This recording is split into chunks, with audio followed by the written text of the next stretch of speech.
Hi friends, स्वागत है आपका मेरे चैनल पर।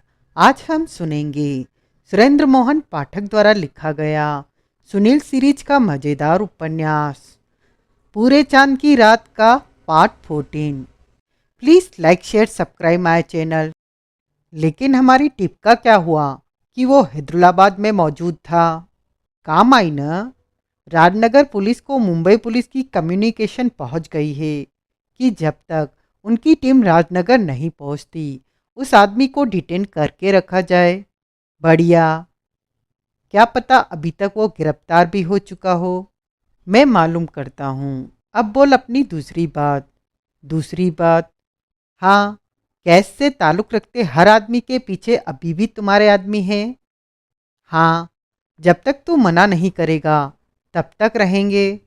मालूम कर सकते हो करसन राज चेलानी इस वक्त कहाँ है? फिर हॉल्ट कर। उस पर सुनील को ज़्यादा देर होल्ड न करना पड़ा। हैदराबाद में है। फ़ोन पर रमाकांत की आवाज़ आई। अभी भी वही है? फ्री लंच के लिए बैठा होगा मायवा। तू क्यों पूछ रहा है? कल उससे कुछ गर्म सर्द बातें हुई थी, लेकिन तब प्रभुदयाल मौजूद था, इसलिए मैं उसके गले नहीं पड़ सका था। आज गले पड़ने का इरादा है। एक नई बात मुझे अभी मालूम हुई है जिस पर मुझे उसकी सफाई चाहिए। तो हैदराबाद पहुंच। चेलानी वहाँ है तो मेहता भी वहीं होगा। ठीक है। सुनील हैदराबाद पहुंचा।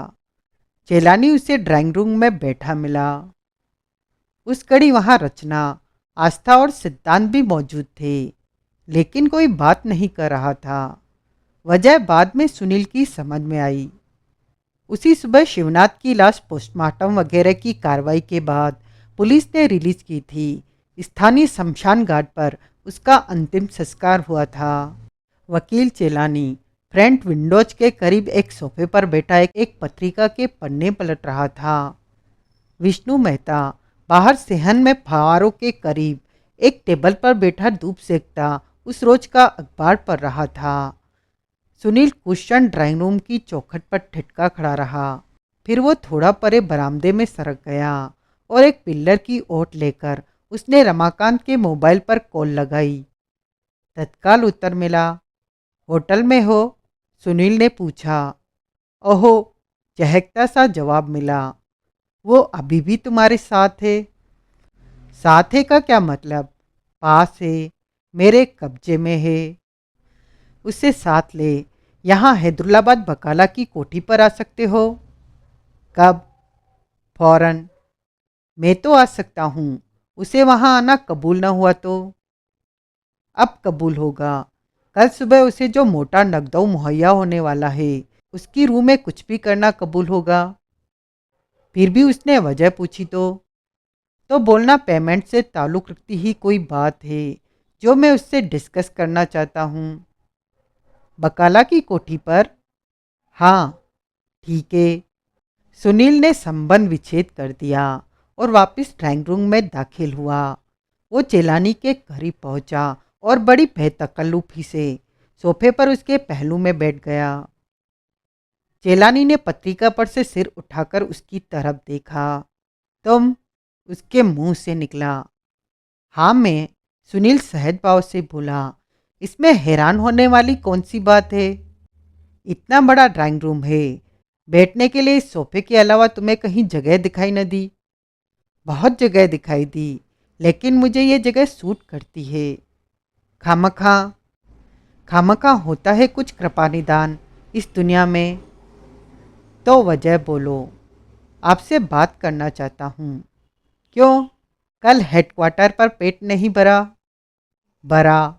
कल भरा, आज फिर खाली है।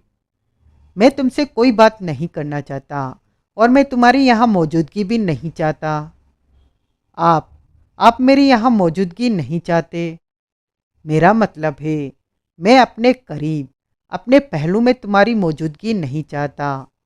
और जो तुम मेरी यहाँ मौजूदगी की तरफ इशारा कर रहे हो तो उसके जवाब में मैंने ये कहना है कि मैं और मेरा क्लाइंट लोकल पुलिस के हुक्म से यहाँ रुके हुए हैं। आप गलत फरमा रहे हैं। पुलिस का हुक्म राजनगर में रुकने के बाबत है। यहाँ बकाला साहब की कोठी पर रुकने के बाबत नहीं है। यहाँ आप अपनी मर्जी से, अपनी सहूलियत के लिए रुके हुए हैं। सहूलियत के लिए बोला? Of course, hotel cost money, big hotel cost big money. इतनी फैंसी फ्री बोर्डिंग लॉजिंग कौन छोड़ता है? चेलानी का चेहरा सुर्ख होने लगा। मिस्टर, वो तीखे स्वर में बोला, you are insulting me. Of course not, never. तुम्हें ऐसी कोई बात कहने का कोई अख्तियार नहीं। मैंने एक जनरल बात कही थी, आपको अपने पर लागू लगी, बुरी लगी तो माफ़ी की दरख्वास्त पेश करता हूँ, और साथ में एक मिनी, बल्कि माइक्रो मिनी दरख्वास्त पेश करना चाहता हूँ। क्या? एक आध नन्ही मुन्नी नाबालिग सी बात पूछने की इजाज़त दें। No, I don't want to you talk to you. जनाब, जो बात मैं आपसे पूछूंगा वो पुलिस भी पूछेगी। पुलिस को नहीं कह पाएंगे कि आप उनसे बात करना नहीं चाहते, इसलिए ये सोचकर बात सुनना कबूल कीजिए कि आगे के लिए रिहर्सल हो जाएगा। उसने उस बात पर विचार किया। सुनील बड़े सब्र से उसके दोबारा बोलने की प्रतीक्षा करने लगा। उसने महसूस किया कि रचना, आस्था और सिद्धांत की प्रत्यक्ष उनकी तरफ तवज्जो नहीं थी, लेकिन असल में वो कान खड़े करके उन्हीं की बातें सुनने की कोशिश कर रहे थे। पूछो, आखिरकार चेलानी बोला। क्या पूछना चाहते हो? आपने फरमाया था कि बुधवार रात को ड्रिंक डिनर के बाद, बकाला साहब से मीटिंग समाप्त हो जाने के बाद, आप अपने क्लाइंट के साथ, विष्णु मेहता के साथ उसके कमरे में गए थे और लगभग 11 बजे तक वहीं मौजूद रहे थे। हाँ। उसके बाद सोने के लिए अपने कमरे में चले गए थे। हाँ। मीटिंग से उठकर जाने के बाद का और अपने कमरे में जाने से पहले का सारा वक्त आपने क्लाइंट की सोबत में उसके कमरे में गुजारा था। उस दौरान आप कहीं गए थे? कहीं कहाँ? कहीं भी? कोठी में या कोठी से बाहर? नहीं। उस दौरान आपने कोठी से बाहर कदम नहीं रखा था। बाहर कर्फ्यू तो नहीं लगा था? यानी कि रखा था। रखा था तो क्या? कुछ नहीं। पोस्ट डिनर वॉक के लिए गए थे? यूं ही थोड़ी देर के लिए बाहर निकला था। अपने क्लाइंट के साथ या अकेले? साथ। कितनी देर बाहर रहे? यही कोई 10 मिनट। उस दौरान कहाँ गए? एक करीबी आइसक्रीम पार्लर पर गए। सर्दियों में आइसक्रीम? क्यों, सर्दियों में आइसक्रीम खाने पर कोई पाबंदी है इधर? नहीं, लोग बाग सर्दियों में आइसक्रीम आम खाते हैं, तभी पार्लर खुला था। ठीक, वरना खुला क्यों होता, बंद होता। बजा फरमाया आपने। तो और क्या किया? और कुछ नहीं किया। कुछ तो किया जनाब। क्या किया? तुम्हें बेहतर मालूम हो तो तुम बताओ क्या किया? फ़ोन कॉल की। फ़ोन कॉल की। आइसक्रीम पार्लर पर वो सुविधा उपलब्ध थी तो वहाँ से की, वरना कहीं और से की। वो खामोश रहा। नहीं, उसने उत्तर न दिया।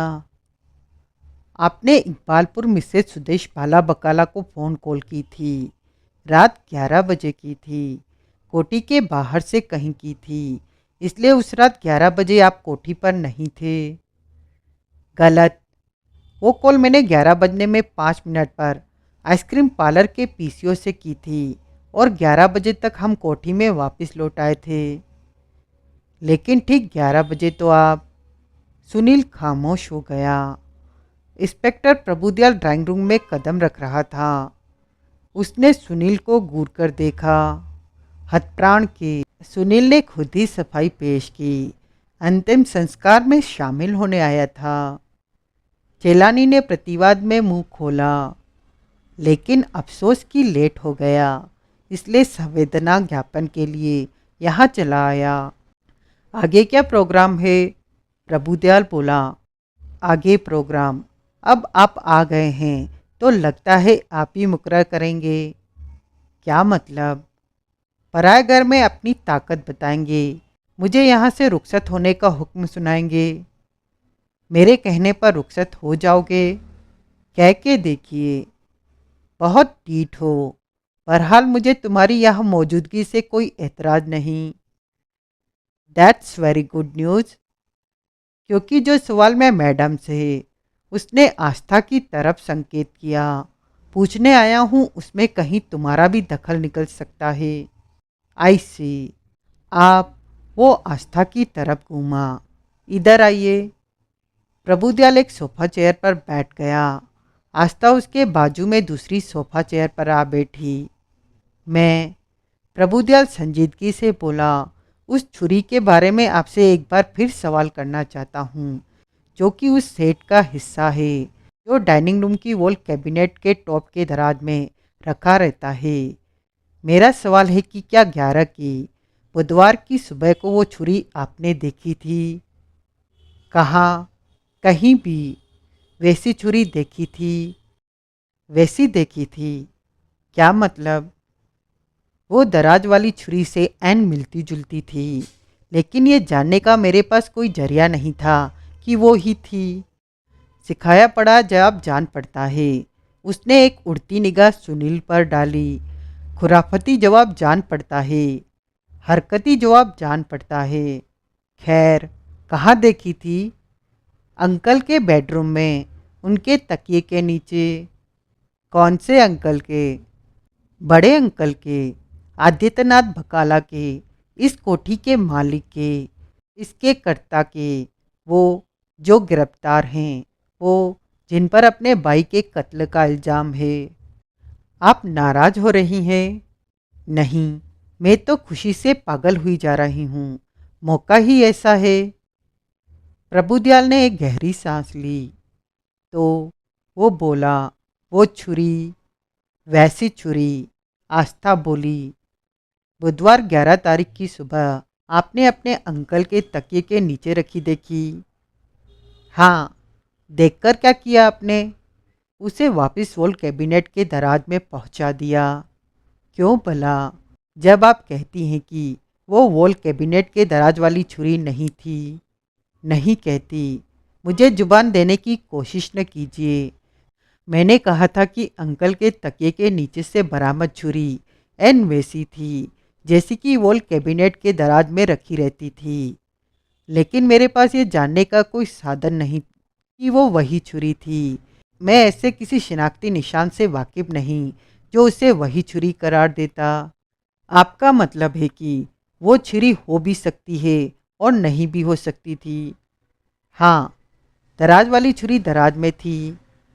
नहीं। तो फिर वो ही छुरी थी? कोई ज़रूरी नहीं। तो तकिए वाली छुरी को दराज में क्यों रखा? क्योंकि तमाम छुरियां वहीं रखी जाती है। तमाम कटलरी का वही मुकाम है।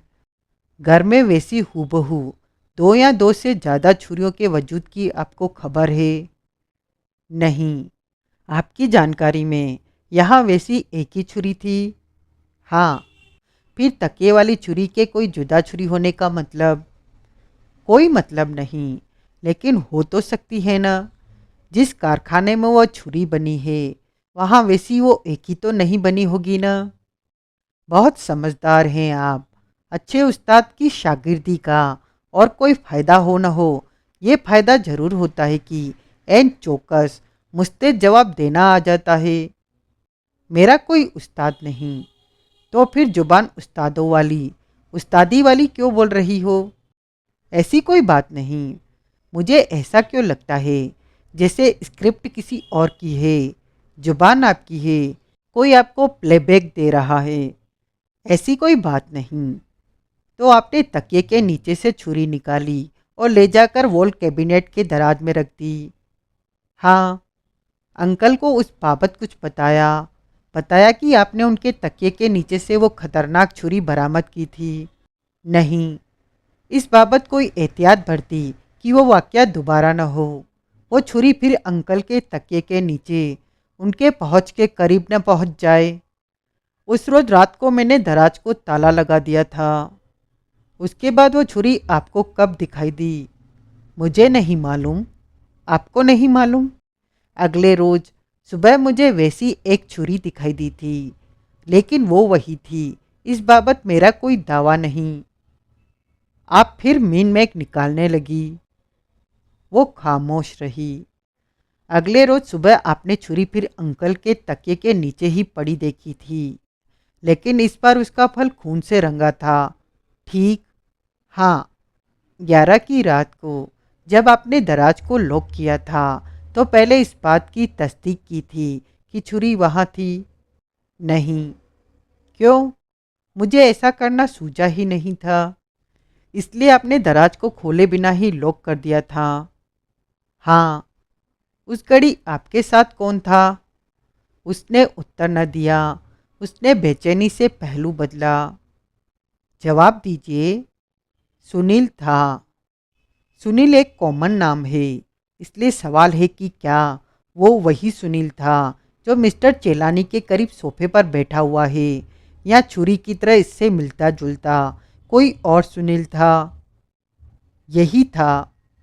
आपने 2 मर्तबा, बुधवार 11 की सुबह को और गुरुवार 12 की सुबह को, अपने अंकल के तकिए के नीचे से छुरी बरामद की। दोनों छुरियों में, सिवाय इसके कि एक मर्तबा फल खून से रंगा था, कोई फर्क लगा? दोनों एक जैसी थी, लेकिन एक नहीं थी। हो सकता है हो सकता है न हो। जब आपने इस बाबत पहली बार वारदात का पता लगने के फौरन बाद अपना बयान दिया था, तब तो ऐसा नहीं कहा था। मुझे याद नहीं तब मैंने कैसा कहा था। मेरे पास आपकी स्टेटमेंट का रिकॉर्ड है। तो ऐसा कहा होगा। अब जुदा बात क्यों कर रही हैं? मेरा पहला जवाब उस वक्त के हालात की टेंशन से प्रभावित था। अब मैं जो कह रही हूँ, सोच विचार के कह रही हूँ, इस बात के एहसास के साथ कह रही हूँ कि देखने में एक सी लगने वाली कई छुरियों का वजूद मुमकिन है। जो छुरी आपने बुधवार सुबह अंकल के तकिए के नीचे से बरामद की थी, जिसे आपने ले जाकर वॉल कैबिनेट के दराज में रखा था, बाद में उसी से खून हुआ था, वही मर्डर वेपन था। हो सकता है, नहीं भी हो सकता है। बुधवार की सुबह अंकल के तकिए के नीचे जागना आपको सूझा क्यों कर था? वो आपकी रोज की रूटीन थी? नहीं। तो बुधवार को क्यों जागा? क्योंकि मुझे फिक्र थी। किस बात की? अंकल कभी कभी नींद में चलने लगते थे जब पूरे चांद की रात होती थी, या पूरे चांद की रात करीब होती थी, तो उनके ऐसा करने की संभावनाएं बढ़ जाती थी। इसलिए इसलिए आपको अंदेशा था कि वो कोई वारदात न कर बैठे, या कोई वारदात कर चुके ही न हो। हाँ। इसलिए आपको उनके तकिए के नीचे जागने का ख्याल आया। हाँ। वहीं क्यों, किसी और जगह क्यों नहीं? क्योंकि क्योंकि मेरा अंदेशा वही सच हो गया था। न होता तो और जगहों की तरफ भी तवज्जो देती। हाँ। नींद में चलने की आदत का पूरे चांद की रात के साथ जो रिश्ता आपने बयान किया, आप उस बाबत कैसे जानती हैं? किताब में पढ़ा। कैसी किताब? कोई नॉवेल? Medical book? कहाँ से हासिल की? बुक शॉप से खरीदी। उसी में से पढ़कर आपको इस बात की खबर लगी कि पूरे चांद की रात को नींद में चलने की अलामत प्रबल हो जाती थी, और नींद में चलने वाला कोई वारदात कर बैठ सकता था। इसलिए एहतियात के तौर पर आपको वॉल कैबिनेट के दराज को ताला लगाना सूझा। हाँ। वो किताब कोई एक दिन में तो नहीं पढ़ ली होगी आपने? ऐसा कैसे मुमकिन होगा? ऐसी गंभीर सरगाबिर्त बातों को समझने में, उनका तत्व निकालने में टाइम लगता है। हाँ। आपने कितना टाइम लगाया? कब से पढ़ रही थी आप वो किताब? यही कोई 1.5 महीने से। आप जानती हैं, मर्डर वेपन पुलिस के कब्जे में है। हाँ। खून से रंगी वो छुरी पुलिस के कब्जे में है, जिसका मुकाम अमूमन डाइनिंग रूम की वॉल कैबिनेट का टॉप का दराज होता है, जिसे कि आपने एहतियातन ताला लगाया था। लेकिन आपकी एहतियात काम नहीं आई थी। जिसे आपने अपने अंकल के तकिए के नीचे से बरामद किया था। हाँ, वैसी एक छुरी आपको फिर थमाई गई थी और आपको बोला गया था कि आप उसे चुपचाप दराज में रख दें और प्लांट कर दें। आस्था ने उत्तर न दिया। जवाब दीजिए। जवाब देने की जगह वो परे देखने लगी। जवाब दीजिए मैडम, मैं इस सवाल का जवाब नहीं दे सकती। वजह, मैं वजह भी बयान नहीं दे सकती। अंजाम जानती हैं, मुझे अंजाम की कोई परवाह नहीं। मैं, सुनील एकाएक बोला, आपका काम आसान कर देता हूँ। प्रभुदयाल ने घूमकर उसकी तरफ देखा। जो बात कहने से ये कतरा रही है वो मैं कह देता हूँ। क्या? प्रभुदयाल बोला। वो छुरी इसे मैंने दी थी। मैंने इसे कहा था कि परसों रात को वो छुरी ये दराज में प्लाट कर दे और सुबह उसे आपको वहाँ से बरामद करने दें। क्यों कहा था? क्योंकि मैं केस में कन्फ्यूजन पैदा करना चाहता था। क्योंकि मैं मर्डर वेपन की शिनाख्त में फंचा डालना चाहता था।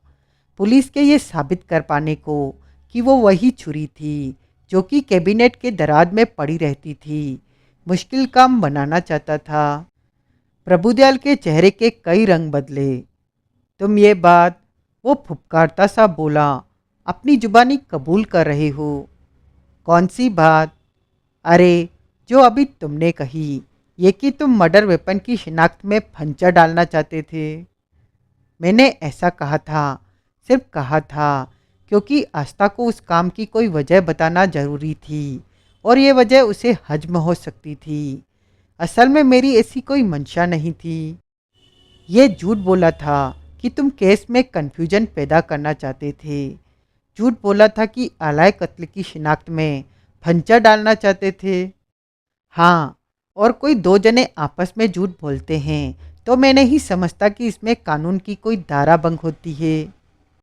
जो तुमने कहा, चलो मैं उसे नज़रअंदाज कर देता हूँ, लेकिन जो तुमने किया मैं उसे नज़रअंदाज कैसे कर सकता हूँ? क्या किया मैंने?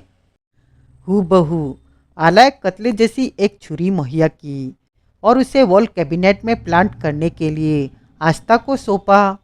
इस बाबत आस्था का खुद का बयान तुम्हारी नीयत की चुगली करता है। इसे क्या पता मेरी नीयत क्या थी? ये क्या माइंड रीडर है? लेकिन तुमने खुद कहा था। बोला तो, झूठ कहा था। झूठ बोलने की कोई सज़ा मुझे ये देना चाहती है या आप देना चाहते हैं तो मैं वो सज़ा भुगतने को तैयार हूँ। ये सब लफ्फाजी है, सुनीलियन पुड़िया है, जिससे मैं पुराना वाकिफ़ हूँ। मैंने इसको एक छुरी दी थी और उसको दराज में प्लांट करने को बोला। हाँ, बराबर बोला। इसने आगे आपको फ़ोन खड़का दिया और आप मेरी मौजूदगी में प्लानेट छुरी की बरामदी के लिए दौड़े चले आए। हाँ, बरामद हो गई छुरी। इसमें भी तुम्हारी कोई कलाकारिता है। मेरी क्या कलाकारिता है? मैंने इसको एक छुरी सौंपी। इस बात से तो इसको ही इनकार नहीं। आगे जो कुछ हुआ उसमें कलाकारी का मेरी है या इसकी? क्या पता इसने मेरी बात मानने का अपना इरादा बदल दिया हो और छुरी कहीं किसी कुएं में दफन कर दी, जोहड़ में फेंक दी, समुद्र में डाल दी। क्या पता? ऐसा था तो मुझे फ़ोन क्यों किया? जो किया फ़ोन करने के बाद किया होगा। अब लिफाफेबाजी के बिना बताओ कि असल में क्या मंशा थी तुम्हारी? मेरी दरख्वास्त है कि पहले आप मेरी पूरी बात सुन लें, फिर मेरी मंशा अपने आप ही आपको समझ में आ जाएगी। प्रभुदयाल तनिक ठंडा पड़ा। उसने अनिच्छा से ही सही, लेकिन सहमति में सिर हिलाया। तो सुनील आस्था की तरफ घूमा। मेरे से हासिल हुई छुरी परसों रात तुमने वॉल कैबिनेट के दराज में प्लांट की थी। हाँ, आस्था कठिन स्वर में बोली और फौरन बाद दराज को लॉक कर दिया था। हाँ, जो कि सारी रात लॉक्ड रहा था। हाँ, उसे दूसरा कोई नहीं खोल सकता था क्योंकि उसकी इकलौती चाबी सिर्फ तुम्हारे अधिकार में थी। हाँ, फिर भी कल सुबह मेरी और इंस्पेक्टर साहब की मौजूदगी में जब तुमने दराज का ताला खोला था तो भीतर से छुरी तो बरामद नहीं हुई थी। तुम्हें मालूम है नहीं हुई थी। इंस्पेक्टर साहब को भी मालूम है, लेकिन ऐसा क्यों? मुझे मुझे नहीं मालूम। इतनी जल्दी जवाब न दो, सोच के जवाब दो, शायद मालूम हो। उसने उत्तर न दिया। कुछ क्षण खामोशी रही। या सुनील अपलक उसे देखता बोला, तुम्हारी तरफ से मैं जवाब दूं? उसने तमक कर सिर उठाया। जवाब ये है, माई हनी चाइल्ड, कि नींद के चलने की जिस अलामत के तुम्हारे अंकल शिकार है, उसकी तुम भी शिकार हो। 1.5 महीने पहले पहली बार इस बाबत खबर लगने के बाद ही तुमने वो मेडिकल बुक मुहैया की थी और उसे पढ़ना शुरू किया था, क्योंकि उस बाबत तुम किसी को भनक नहीं लगने देना चाहती थी। इसलिए किसी डॉक्टर से, किसी स्पेशलिस्ट से मशवरा करना अफोर्ड नहीं कर सकती थी। कहो कि मैंने गलत कहा। नहीं, वो लगभग फुसफुसाती बोली, ठीक कहा। प्रभुदयाल सकपकाया, हड़बड़ाया, संभल कर बैठा। चेहरे पर हैरानी के बाव लिए वो सिर झुकाए बैठी, संजीदा सूरत आस्था को देखने लगा। आप, फिर बोला, कबूल कर रही हैं कि अपने अंकल की तरह आपको भी नींद में चलने की अलामत है और इस बात की आपको बराबर खबर है? हाँ, प्रभुदयाल ने असहाय भाव से गर्दन हिलाई। और सुनील बोला, तुम सहन की टेबल के टॉप के नीचे के खुफिया खाने में आदतन चीज़ें छुपाती रहती हो। हाँ, 11 की रात को मेरे सामने जब तुमने दराज को ताला लगाया था, तो तब ये बात पूरी तरह से तुम्हारे जेहन में घर किए थी कि वो पूरे चांद की रात थी और रात को किसी वक्त तुम्हारे अंकल नींद में चलने लग सकते थे और छुरी को अपने काबू में कर सकते थे।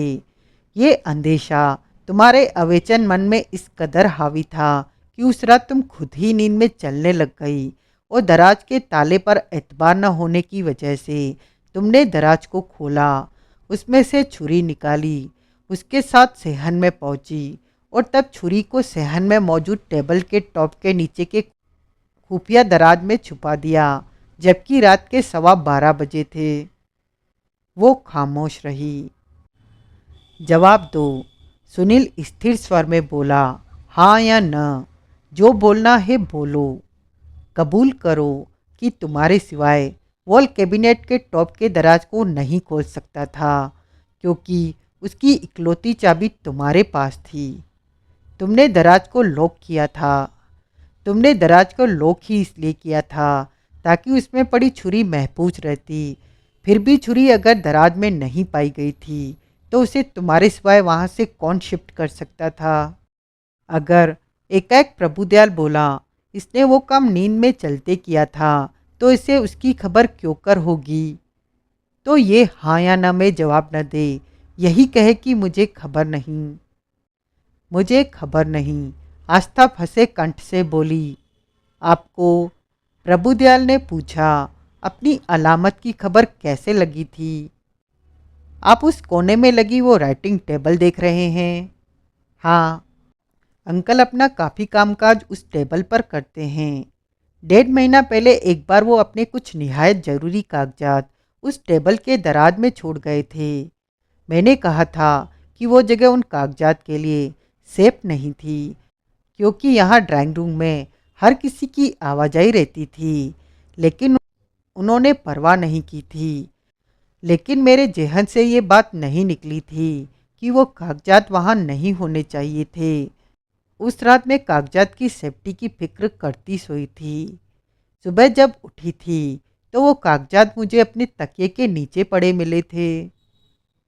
आपका मतलब है, रात में नींद के हवाले किसी वक्त आप उठी, सोते में चलती यहाँ पहुँची, राइटिंग टेबल में से कागजात बरामद किए, वापस जाकर इन्हें अपने तकिए के नीचे रखा और निश्चित होकर सो गई।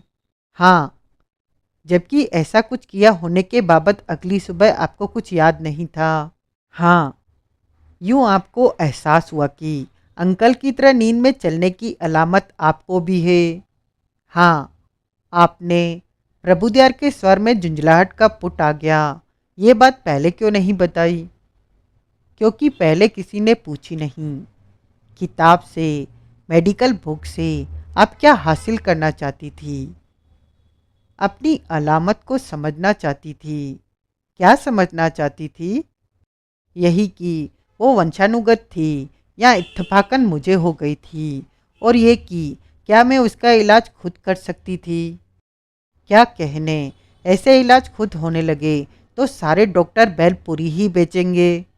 वो खामोश रही। तब प्रभुदयाल ने यूं सिद्धांत सोलंकी की तरफ देखा, जिसे उसे पहली बार उसकी वहां मौजूदगी का एहसास हुआ था। तुम यहाँ क्या कर रहे हो? वो बोला। Sir, I am a family friend, Siddhant बोला। यहाँ होने के लिए मेरा कुछ करते होना जरूरी थोड़े ही है। प्रभुदयाल के चेहरे पर अप्रसन्नता के भाव आए। He is more than a family friend, Sunil बोला। क्या मतलब? सन इन लॉ है क्या? परे बैठी रचना के चेहरे पर भी सख्त हैरानी के भाव आए। उसने सिद्धांत की तरफ देखा तो सिद्धांत ने उससे निगाह न मिलाई। दामाद है, आस्था का हस्बैंड है। तुम्हारा मतलब है होने वाला है, हो चुका है। प्रभुदयाल ने घूमकर पहले सिद्धांत और फिर आस्था को देखा। आस्था ने शिकायत भरी निगाह से सुनील की तरफ देखा। डिजंट मैटर एंजल फेस, सुनील आश्वासनपूर्ण स्वर में बोला। ये कोई छुपी रहने वाली बात नहीं। कब की शादी? प्रभुदयाल ने पूछा। पिछले महीने, सिद्धांत बोला। पिछले महीने कब? 18 तारीख को। कहाँ? खैरगढ़ में। वहाँ क्यों? क्योंकि जब शादी का इरादा बना था तब इत्तेफाक से हम वहाँ थे। छुपा के क्यों रखी? सिद्धांत ने उत्तर न दिया। वो आस्था की तरफ देखने लगा।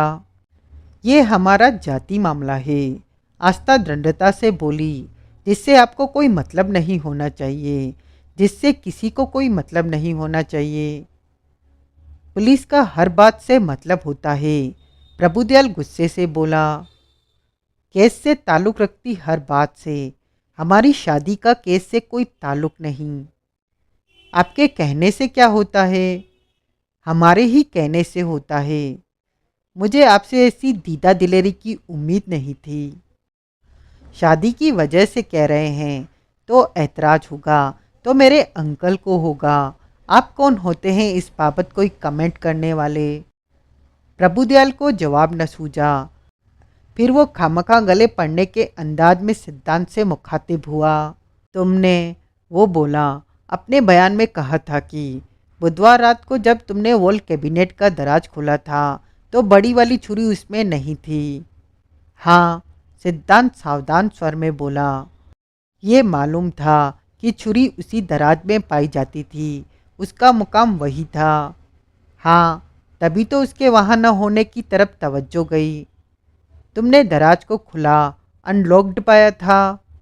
हाँ, तुम्हारी जानकारी में तुम्हारे आगे पीछे वॉल कैबिनेट के पास और कौन गया था? खान सामा नौरंगलाल गया था। तुम्हारे ये नोट करने से कि छुरी दराज में नहीं थी, पहले या बाद में? पहले। इसमें हिचकने की क्या बात थी? मैं तो नहीं हिचका था। साफ हिचके थे, बराबर हिचके थे, यूं हिचके थे जिसे जवाब देना न चाहते हो। ऐसी कोई बात नहीं। क्यों, मैं अंधा हूँ? जनाब, आप खामखा मेरे गले पड़ रहे हैं। पुलिस की तफ्तीश खामखा होती है, कत्ल खामखा होता है।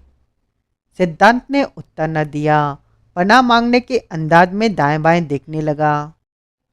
तुमने अपनी आंखों से खानसामे को वॉल कैबिनेट पर देखा था? हाँ। क्या कर रहा था? दराज खोल रहा था। खोल चुका था। खुले दराज के सामने खड़ा था। क्यों खड़ा था? क्यों खड़ा था का क्या मतलब? उसमें कुछ रख रहा था या उसमें से कुछ निकाल रहा था? मालूम नहीं। मैंने तो बस उसे खुले दराज के सामने खड़े देखा था और फिर मेरे सामने वो दराज बंद करके वहाँ से चला गया था। खाली हाथ? खाली हाथ? ध्यान नहीं। उसके जाने के कितनी देर बाद तुम वहाँ पहुँचे थे और दराज खोला था? 4-5 मिनट बाद। तब छुरी वहाँ नहीं थी। हाँ, शायद खानसामा ले गया हो। वो खूब बड़ी छुरी थी। खानसामे के हाथ में होती तो मुझे जरूर दिखाई दी होती। छुपा के ले गया हो। वो किस लिए? वजह तुम बताओ। मुझे कोई वजह मालूम नहीं। तब टाइम क्या था? कब? जब तुमने दराज में झाँका था और नोट किया था कि छुरी वहाँ नहीं थी। 9:45 थे। दराज खोला क्यों था? कैन ओपनर की तलाश में खोला था। पहले ही बता चुका था। मिला था कैन ओपनर? हाँ मिला था। ये भी पहले बता चुका हूँ। वारदात के वक्त कहाँ थे? इंस्पेक्टर साहब, ये तमाम बातें आप परसों मेरे से तफसील से पूछ चुके हैं। जवाब तो इकबालपुर में था। क्यों गए थे? भेजा गया था। किसने भेजा था? भेजा बकाला साहब ने था, लेकिन उस बाबत राय सुनील की थी। अकेले गए थे? नहीं, साथ में बकाला साहब की सेक्रेटरी ग्रेसी भटनागर थी। और कौन? और कोई नहीं। गए क्यों थे? हाँ, तुमने कहा था कि भेजे गए थे। क्यों भेजे गए थे? वहाँ सुनील का एक कुलीग मिसेज बकाला की सुदेश पाला की कोठी की निगरानी कर रहा था, जिसको रिलीव किया जाना था।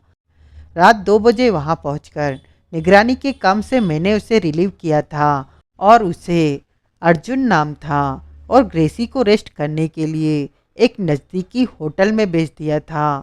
पीछे मैं अपनी कार में बैठा तब तक कोठी की निगरानी करता रहा था, जब तक जौहरी नाम का एक और आदमी मुझे रिलीव करने वहाँ नहीं पहुँच गया था। निगरानी के दौरान क्या देखा? कोई आया गया? नहीं, कोई नहीं। न कोई आया, न कोई गया। फिर सुबह मैं और ग्रेसी राजनगर वापस लौट आए। जनाब, सुनील ने यूं हाथ खड़ा किया जैसे स्कूल में क्लास टीचर से इजाज़त मांग रहा हो। एक सवाल मुझे भी पूछने की इजाज़त है। क्या पूछना चाहते हो? तो सुनील सिद्धांत से मुखातिब हुआ। बुधवार रात तुम इकबालपुर में थे और अपनी कार में बैठे मिसेज सुदेश पाला बकाला की कोठी की निगरानी कर रहे थे। हाँ, रात 3 बजे वहाँ कोई खास जिक्र के काबिल बात वाक़या हुई थी। हुई थी? क्या? कोठी के फ़ोन की घंटी बजी थी, जो कि तुम्हें कार में बैठे बैठे ही सुनाई दी थी। हाँ, क्योंकि रात को मुकम्मल सन्नाटा था। घंटी पहली मंजिल के फ्रंट में बजी थी और फ्रंट के उस कमरे की खिड़की खुली थी। घंटी की तरह क्या कोई बातचीत भी सुनाई दी? सुनाई तो दी, लेकिन वो कार में बैठे न सुनाई दी। इतनी रात गए घंटी बजने की उत्सुकता। मैं कार से निकलकर कोठी के कंपाउंड में दाखिल हुआ था और उस खुली खिड़की के एंड नीचे जा खड़ा हुआ था, जिसके भीतर की फ़ोन की घंटी बज रही थी। वहाँ खड़े खड़े मैंने फ़ोन पर होता मिसेज बकाला की तरफ का डायलॉग सुना था। तुम्हें कैसे मालूम था कि फ़ोन मिसेज बकाला ने रिसीव किया था? क्योंकि कोठी में मिसेज बकाला के अलावा कोई नहीं था। दूसरे मैं मिसेज बकाला से वाकिफ़ हूँ और उसकी आवाज़ बखूबी पहचानता हूँ। गुड। शादी की मुबारकबाद मैं तुम्हें अभी दे सकता हूँ, या आगे कभी ये बात तारीफ भी करने का मौका मिलेगा। आगे कुछ नहीं होने वाला। घर में मातम की रूह में। I understand. शादी के बाद से आस्था ने अपने बेडरूम का ताला बदलवा लिया हुआ था। ये बात तुम्हें मालूम है? हाँ, नए ताले की चाबी तुम्हारे पास है। ये सवाल बेमानी है, लेकिन मामूली सवाल है। इससे मुझे भी एतराज है। आस्था बोली, आप लोगों को सवाल पूछने की छूट है, तो इसका मतलब ये थोड़े ही है कि। तभी कहीं फ़ोन की घंटी बजी। आस्था ने सिद्धांत की तरफ देखा। मैं देखता हूँ। सिद्धांत उठता हुआ बोला, एक्सक्यूज़ मी। सुनील ने सहमति में सिर हिलाया। पीछे सुनील ने अपना लकी स्ट्राइक का पैकेट निकाला, लेकिन उसमें से सिगरेट निकालने से पहले ठिठका और फिर मीठे स्वर में प्रभुदयाल से मुखातिब हुआ। आइए जनाब, बाहर चल के कैंसर स्टिक एंजॉय करें। तुम्हें मालूम है मैं। अरे आइए तो। सुनील के स्वर में ऐसा आग्रह का भाव था कि प्रभुदयाल उठ के उसके साथ हो लिया। दोनों मुख्य द्वार के बाहर के बरामदे में पहुंचे, जहां सुनील ने एक सिगरेट सुलगाया। क्या है? प्रभुदयाल बोला। डुप्लीकेट छुरी के जरिए पुलिस के केस में फंचर डालने की वाहियात कोशिश करने की। अगर मेरे से अकेले में माफ़ी मांगना चाहते हो तो नहीं मिलेगी। इस नीयत से वो छुरी प्लांट करने की। मैंने इस नीयत से कुछ नहीं किया। तो किस नीयत से किया? आज की कहानी बस यहीं तक। कहानी का अगला भाग जानने के लिए बने रहे मेरे साथ। अगर ये नावल आपको पसंद आया हो तो please like share subscribe my channel.